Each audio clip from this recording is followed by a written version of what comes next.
Hello friends, welcome to my YouTube channel Kashi channel में आप सभी भक्तजनों का हार्दिक स्वागत है।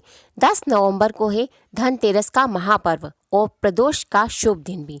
और यह बात हम सभी जानते हैं, गुरुजी ने अपनी कथा में भी बताई है कि धनतेरस की पूजा का शुभ समय होता है प्रदोष काल के समय। प्रदोष काल का जो समय होता है धनवंतरी भगवान को प्रसन्न करने का होता है और हमारे घर में साल भर उनकी कृपा बनी रहे और धन की कभी आवक में कमी ना आए, इसके लिए बहुत ही अच्छा उपाय गुरुजी ने अपनी कथा में बताया है।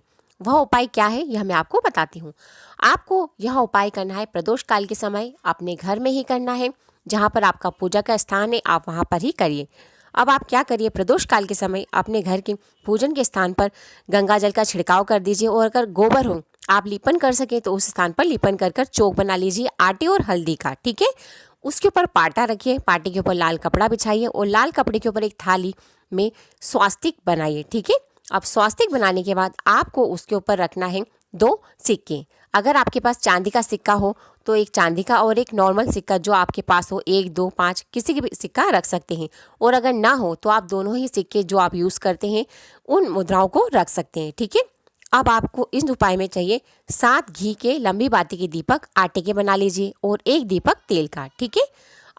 आपको क्या सामग्री चाहिए, पूजा के सामग्री में जो भी हल्दी, कुमकुम, रोली आप प्रयोग में लेते हैं उसी एक थाली सजा कर रख लीजिए और थोड़े से चावल पीले कर रख लीजिए, ठीक है।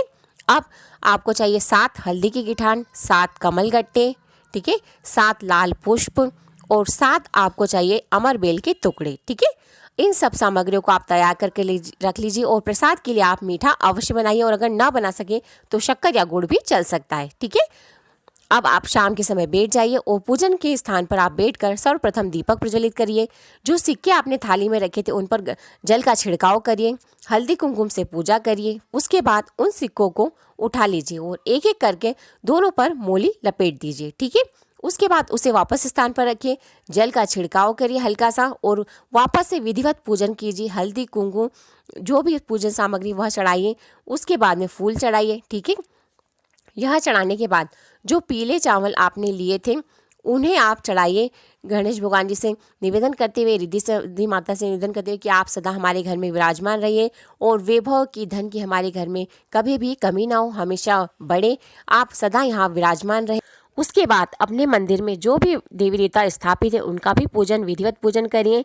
और पूजन होने के बाद आप क्या करें, जो दीपक आपने घी के प्रज्वलित करे थे उनको अपने रूम में एक रूम में रख दीजिए और अगर इतने बड़े रूम ना हो तो अपने रूम में सजा दीजिए और एक तुलसी के क्यारी में लगा दीजिए, रख दीजिए उठाकर। ऐसे अलग अलग स्थान पर रख दीजिए, जहाँ जहाँ भी आप रखेंगे वहाँ पर माता जी की विशेष कृपा आप पर होगी। और उन्हीं 7 दीपकों को रखना, इसके अलावा आप बढ़ाना नहीं, ठीक है। धनतेरस के दिन किया गया यह उपाय आप अगर आप विधिवत करते हैं, इस सही तरीके से करते हैं तो आपके घर में धन की आवक बढ़ने से कोई नहीं रोकेगा। ऐसा गुरुजी पंडित प्रति मिश्रा जी ने अपनी कथा में विशेष कर धनतेरस के दिन की दूसरी बात, हम सब अपने घर में इस दिन कुछ ना कुछ छोटा बड़ा सामान अवश्य खरीदते। तो गुरुजी ने अपनी कथा में कहा है धनतेरस के दिन हम वही सामान खरीदें, लक्ष्मी पूजन में वही सामान खरीदें जो हम खरीद सकते हैं, यानी कि हमारे पास जितनी सामर्थ्य हो उसे अनुसार खरीदें, जितने पैसे हों उसे अनुसार करें। अगर 5 रुपये हैं तो 5 रुपये की वस्तु ही हम घर में लाएं और उसका विधिवत पूजन करें। हम पर लक्ष्मी माता की कृपा अवश्य होगी। अगर हम किसी से कर्जा लेकर अपने घर में वस्तु लाते हैं और उसकी पूजन अर्चना करते हैं तो उसका फल हमें प्राप्त नहीं होता, हमारे घर में धन की बढ़ोतरी नहीं होती है, ठीक है।